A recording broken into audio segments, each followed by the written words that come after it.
Barbara Favola was first elected senator for the 31st District in 2012. The 31st District includes the city of Fairfax and parts of Fairfax, Arlington, and Loudoun counties. Senator Favola is the chair of the Rehabilitation and Social Services Committee and is a member of the Agriculture, Conservation, and Natural Resources, Local Government, Transportation, and Rules Committees. Senator Favola has been a vigorous supporter of universal human rights throughout her public life. Welcome, Senator Favola. We're delighted to have you here. Thank you, Nadanya. I'm delighted to be here. Just one quick little minor correction. I don't represent Fairfax City, Okay. But I represent portions of Loudoun County. So I have portions of Arlington, Fairfax, and Loudoun, but I don't sort of flow into Fairfax City. I love you anyways, though. So. Before we discuss the Rehab and Social Services Committee's work, I would like to ask you a few questions. Sure. So my first question is, why did you get involved in politics? Oh, well, I've been involved in politics for over 20 years in elected office. When I first came to Washington, D.C., I was a presidential management intern, which is now called the Presidential Fellow Program, which I understand George Mason will probably have some graduates, I hope, that get into that program. So I started a federal career and moved to Virginia and got married. My son actually was born with a learning disability, and that got me involved in politics. When he was a very early age, I looked around for services. I got involved in the public schools. At the time,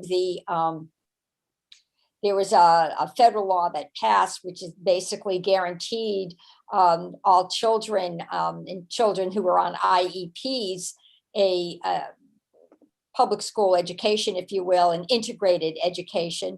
So I started helping the school board at the time understand this federal law and implement it. And I gathered a following. There were other parents interested in this issue as well. And an opening came on the Arlington County Board, and I ran for that position and served on the Arlington governing body, the county board, for 14 years, and then ran for the state Senate. So I got involved because of an issue, and I wanted to ensure that children, regardless of what their IEPs may have or what their needs might be, got a quality education. That's awesome, Senator. My next question will be, what is something you would say is your most significant accomplishment? Well, I am most proud of legislation I passed. It took a couple years to require Virginia to participate in a federal program. It's called Fostering Futures, which helps our foster youth who age out of the foster care system. Our youth age out at 18, and in Fostering Futures allows the state to draw down some federal money so these youth can continue to receive financial support while they go to school or go through some kind of workforce training. And it is absolutely critically important because children at the age of 18 can't just go out and support themselves on their own.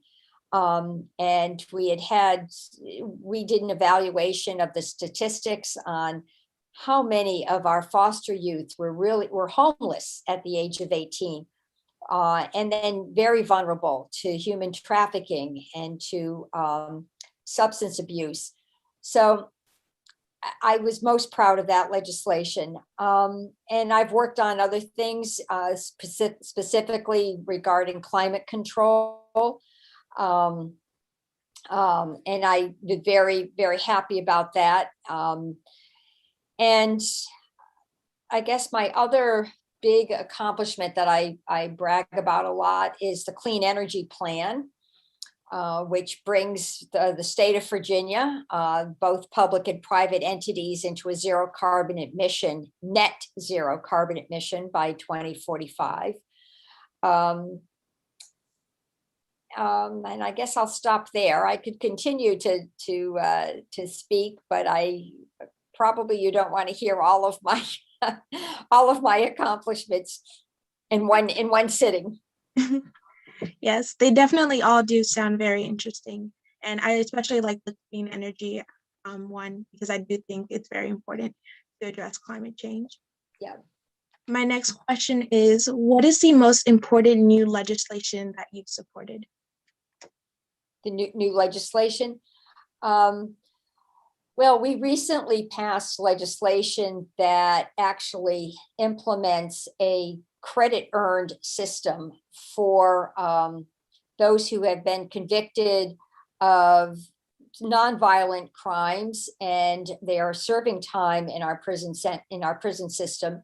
I am most proud of the fact that legislation passed, which will allow them to earn credits to reduce their sentence for good behavior, for participation in reentry programs, for educational achievement. And I think that really is going to move us forward in a way that enables our folks who are in prison to participate in rehabilitative strategies and to be rewarded for making good choices. So, and again, I think that's going to be a transformational piece of legislation. And I'm looking forward to seeing that implemented. Next question. Sounds great. The last and next question would be, how can the public get more engaged in and impact our democracy? Well, it's absolutely critical that the public vote. And I am very distressed over state legislatures that are, passing voter suppression laws. I think, at the end of the day, a democracy is its strongest when as many people as possible who are governed by this republic actually exercise their voice. It's important that lawmakers hear all different perspectives, and it's important that lawmakers be held accountable by the various constituency groups. I was very proud to be part of a coalition in 2020 that really made voter access accessible. We removed the photo identification requirement. We allowed no excuse absentee voting. We allowed in-person voting 45 days before the election. And then with the pandemic, we allowed drop boxes. And all of these factors taken together really enabled people to vote. And we also made Election Day a state holiday. And I feel really good about those changes. I think I think the more people involved in our system, the stronger it is, the more sunshine will be shown, and the more accountable lawmakers will be.